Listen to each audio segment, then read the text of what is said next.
Et on rejoint Thibaut François qui nous attend chez Fastea Capital. Bonjour Thibaut. Bonjour Cédric. Bon alors, petite baisse sur ce marché, moins 0,23%, mais tout à l'heure Jean-Louis Cussac dans le match des traders nous disait attention, il ne faut pas oublier la perception des dividendes qui limite, entre guillemets, facialement le repli du CAC. Comment voyez-vous la tendance en ce début de semaine du coup ?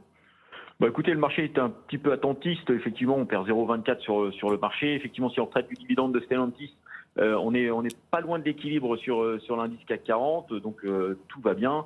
Les publications de la semaine dernière ont plutôt été solides. Il y a eu des jolis rebonds sur des publications solides, notamment Essilor qui a fait un gros rebond vendredi. Encore des publications très rassurantes sur l'indice CAC 40. Et cette semaine, on attend énormément de publications avant le week-end, on va dire avant le week-end du 1er mai. Donc beaucoup de publications dans le CAC 40. En dehors du CAC 40, on a des publications dans tous les sens jusqu'à vendredi.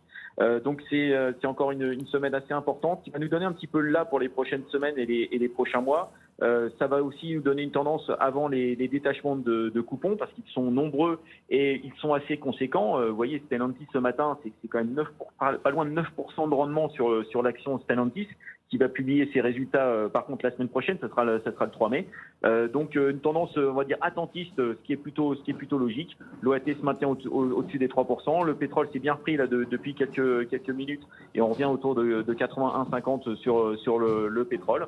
Il n'y a pas de signaux négatifs sur le marché actuellement. Les publications sont plutôt solides et on a toujours tendance à vouloir y croire sur le marché action.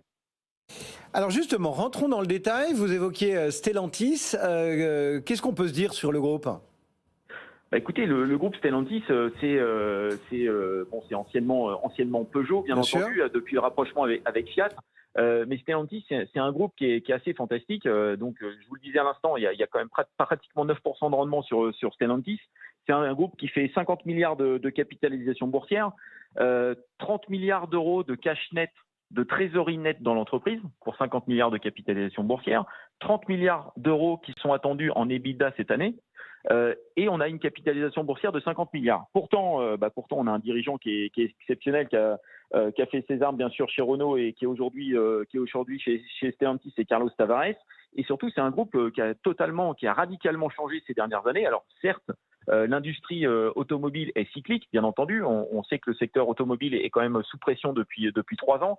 Depuis 3 ans, les croissances sont faibles sur l'ensemble du secteur, mais on retrouve de la croissance sur l'ensemble du marché, sur l'ensemble du secteur. Et surtout, Stellantis, c'est un groupe extrêmement bien diversifié. Stellantis, c'est pas seulement Peugeot et Fiat. C'est Peugeot, bien sûr, c'est CDS, c'est Citroën, c'est Opel. Et c'est aussi Alfa Romeo, c'est aussi Chrysler, c'est aussi Jeep, c'est aussi Maserati. Donc c'est un groupe qui est très diversifié en termes de marque, qui est très diversifié aussi d'un point de vue géographique. Ils vendent des véhicules un petit peu partout dans le monde. Et donc ça fait partie des sociétés qui méritent l'attention des investisseurs. Aujourd'hui, on a la chance d'avoir un secteur du luxe qui est très présent en France. Mais il ne faut pas oublier aussi les constructeurs automobiles. Et Stellantis est un groupe extrêmement fort, même à l'étranger. Voilà donc pour le cas Stellantis. Et puis un petit mot d'Orpea ?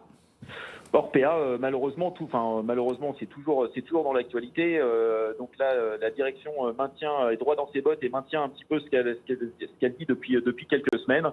Pas d'AG prévu pour les actionnaires. Donc ça sera le plan de restructuration continue avec la CDC et effectivement une conséquence pour les minoritaires qui sera une forte dilution du titre Orpea. Et donc le titre Orpea chute pas loin de 10%, mais c'est vrai que ça va toujours continuer à être très volatile jusqu'à cet été et jusqu'à la prise de décision finale du plan de sauvegarde d'Orpea.